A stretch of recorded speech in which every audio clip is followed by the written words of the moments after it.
Hi everybody, welcome to day 4 of our unit, New York City, a City of Immigrants.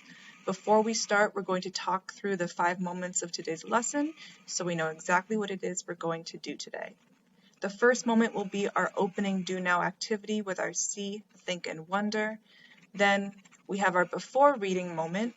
We're going to share objects that are important to us with our partners. Then we are going to go into the text.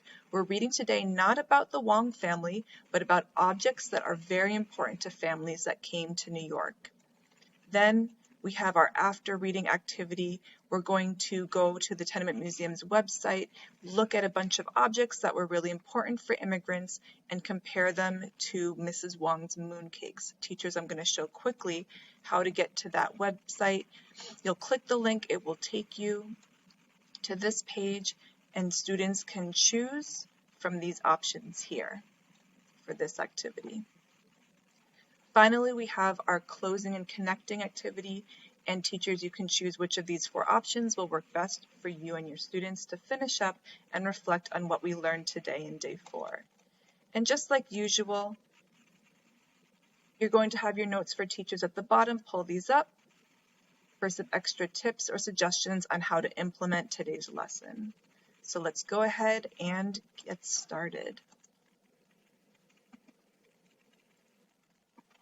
We are on day 4 of New York City, a City of Immigrants, and we are working again today with the Wong family.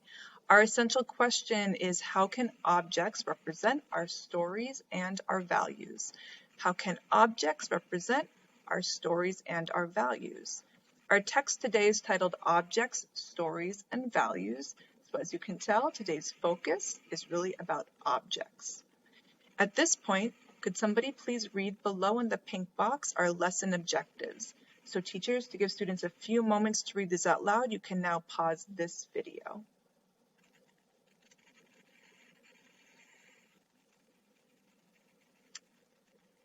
Okay, thank you for reading those. So our first lesson objective is to identify central ideas or themes of a text and to analyze their development.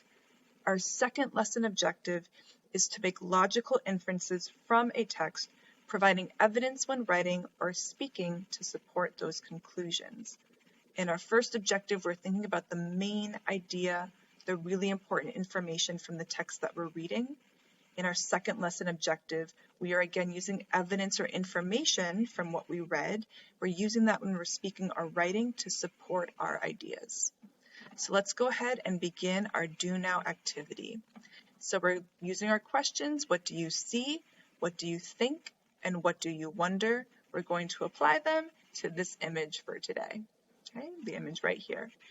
As usual, I'll do an example so we know exactly what it is we should be doing for the Do Now. Okay, so in the image, right, I see a person working. Here's the person and they're working on something. I think that they're making something. So I see based on what's happening here, whatever it is, they're making something. One thing I wonder is, what object is in their hands?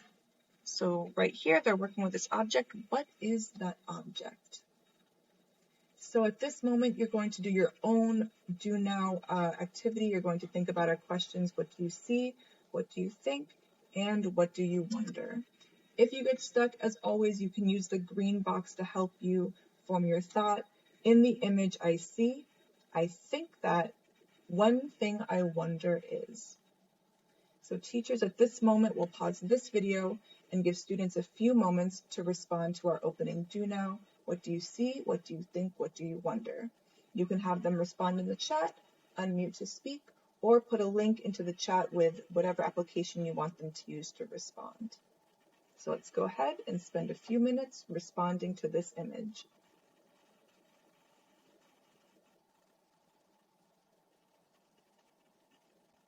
Okay, thank you for participating in our Do Now activity. Let's go on to our before reading.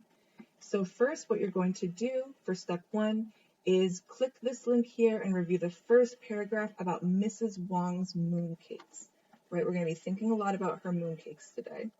So you may remember this from our reading on day 1.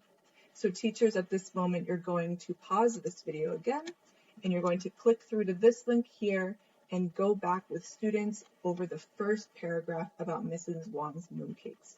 When you click this link, it should take you to this PDF, and this is going to be that first paragraph from earlier in our unit speaking about Mrs. Wong's mooncakes. We're just going to read this with students to remind ourselves.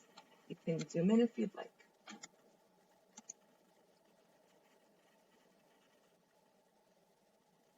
Okay, so now that you've read the first paragraph again, let's move on to step 2. So step 2 is doing a connection. Imagine that you had to move to a new country tonight. What is one important object that you would want to bring with you? Okay, be ready to share with a partner. So we're going to take some time and think to ourselves, if we were to move tonight to a new country, what would we want to bring? As you get ready to speak or to write your response, this might help you get started. An important object to me is, or you might use a phrase like, I would want to bring. I'm going to do an example for you guys using the phrases here. Okay, so an important object to me is my family name necklace. So I have it right here. You might have seen me wear it in the videos before, but at the top it's hard to see here, but it's my father's family name. Below is my mother's family name. So this is a very important object to me, my favorite necklace, my family name necklace, and I would definitely grab it if I had to move to a new country tonight. So right now you're going to take some time. You're going to think to yourself, what would you bring? What would your object be? You can again use these phrases to help you speak or write your response. And teachers, you can pause this video and give students a few moments to formulate their responses.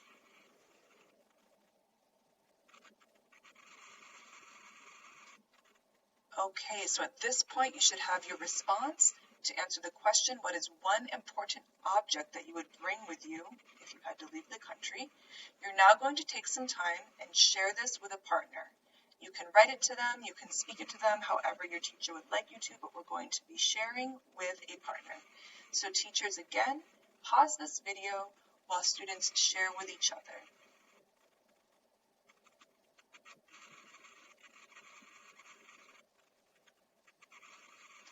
Now that we have shared with each other, we're going to move on to the last step of our before reading, step 3, we call paraphrase.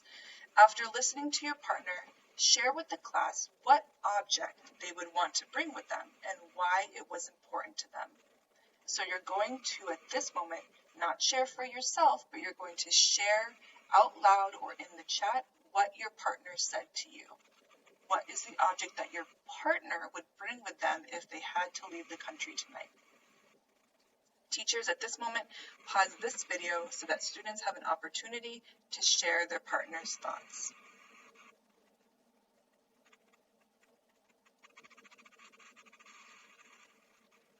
Okay, thank you guys. We are finished with our before reading activity. Thank you for thinking of your objects. Thank you for sharing what your partner had told you. We're going to go into our text. Before, we need to talk about the purpose. So down here in the orange box. So the purpose for today's reading, now that we have reviewed the importance that objects can take in our lives, we will read several examples to compare and contrast their objects and values.